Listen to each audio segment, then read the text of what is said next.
Magnus Carlsen, he's pushing for the win right now, trying to push Hans Niemann's knight out of the way, which has moved back. And maybe, David, before we deep dive into what's happening, a quick action replay?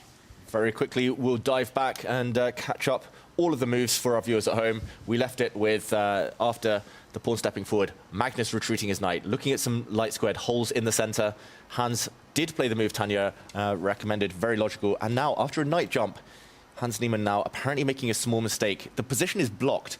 Pawn structure so locked that actually knights are better than bishops. So maybe taking with the bishop, getting his own bishop off the board was the better choice. But he took with the knight, just as natural, and in this position brought his bishop forward, attacking this pawn. Magnus says, I'll block.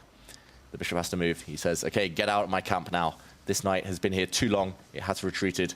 And now Magnus brings the knight forward. Huge threat on the board. I was going to say, to bring the knight forward, that would have trapped, would have caught this bishop without a retreat. So now at least the path has opened up for that bishop to run home. Yeah, but two retreating moves there for the knight that now finds itself on the rim of the board. Not a pretty spot for it to be. And the knight isn't the biggest problem. You could shut off that bishop on h3. A move like g4 is what has to be on Magnus's radar, essentially trapping the bishop, give white one more move, knight f2, and you win that piece. Wow, huge moment for Magnus Carlsen. If he plays this move, and he does, big advantage. He's trying to use his knight now to collect this trapped bishop, and the black knight actually gets in the way. You would love to use your own pawn to break the retreat here, break it back open, that diagonal. But no, it just looks like it's too slow. Hans Niemann's about to lose a piece. He's going to have to sacrifice something. Magnus gets the exclam, and for good reason here. Poised to win a piece. Wow, this is bad news for Hans Niemann, who's down at around the 1 minute mark. His downfall has been his queen. His queen has never got in the game.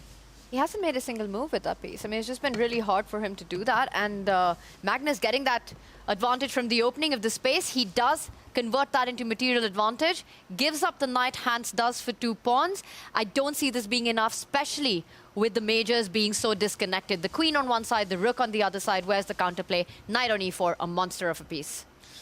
Yeah, all Magnus needs to do now is trade off all the rooks, trade off the queens, and it's game over. The white knight is so strong. The black pawns are actually pretty weak. They will fall prey to that knight if the queens and rooks disappear. And yeah, he wants to trade those off, mainly just to get his king to safety. While the heavy pieces, the majors, the rooks, the queens are still on the board, at least there's some hope of a counterattack for Hans.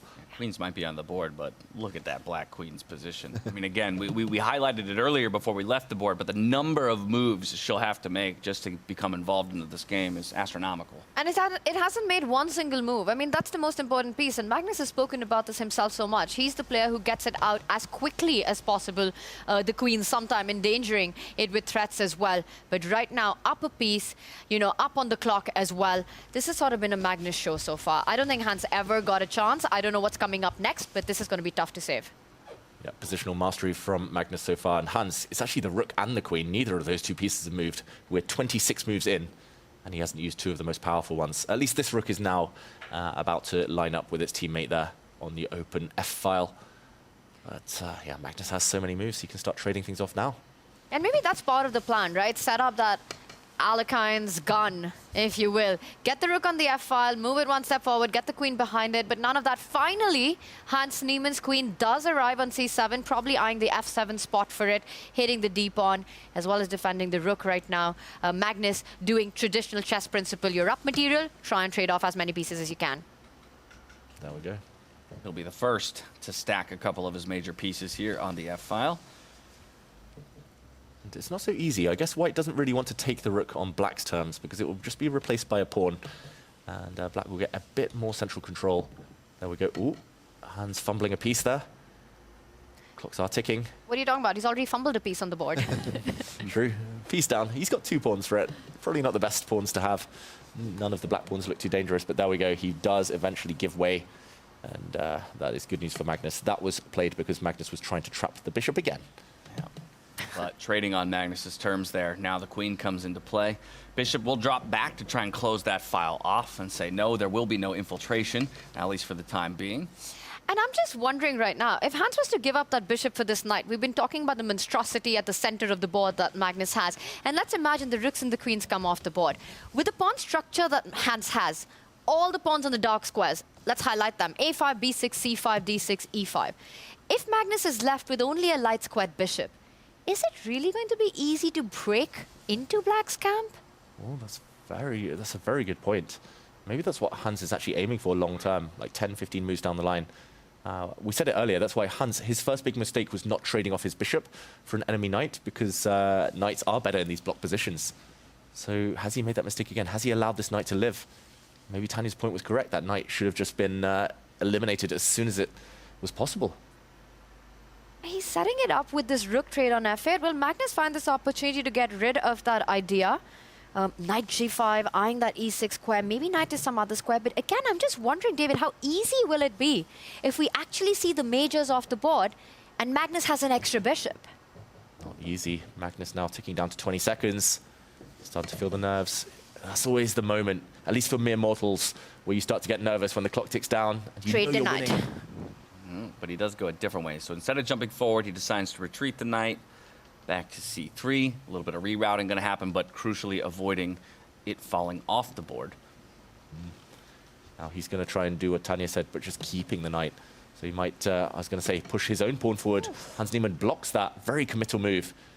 And if anything, that might just hasten the end. This black pawn is just destined to fall off the board. Right? First time he's willingly moved one of those pawns onto a light square in the face of a light squared bishop. So maybe an odd choice, something that we'll question if the result doesn't go his way in the end. Yeah, that just doesn't sit right. I mean, in such a position, you just expect Hans to stay still. You know, everything under control, pawns defended. I'll also point that Magnus's knight has a beautiful route to c4 because b6 is such a weakness. You can imagine him getting that knight via b1 to d2 to c4 to start hitting the weaknesses. I really think that Hans had to trade off the bishop for the knight when he had the opportunity. Now there are just huge, huge points for Magnus to attack. Hans is just waiting. Magnus is slowly building. His king is super safe now with the white queen in front of it. I think Tanya's idea is going to come into play soon. He could also, at some point, go for black's central pawn. Endgames now just don't work. Queen trade is guaranteed loss, no matter what pieces you trade off, because black's pawn in the center has fallen. Wow, Magnus, flashy tactics there. If the king takes, the white queen will step up with a check. Trade off queens, and the black bishop will be lost at the end of the variation. Queen takes rook, meanwhile, drops the bishop immediately, and we see a handshake. Wow. Just like that, Magnus Carlsen, he comes away with another victory. 3 in a row now across 4 rounds, and he does it against Hans Niemann, who will remain at 1.5 points to his name. That was a Magnus game.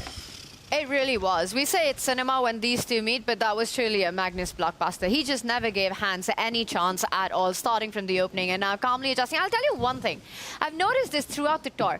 Magnus is the only player who, after the end of every game, ends up setting the pieces to the starting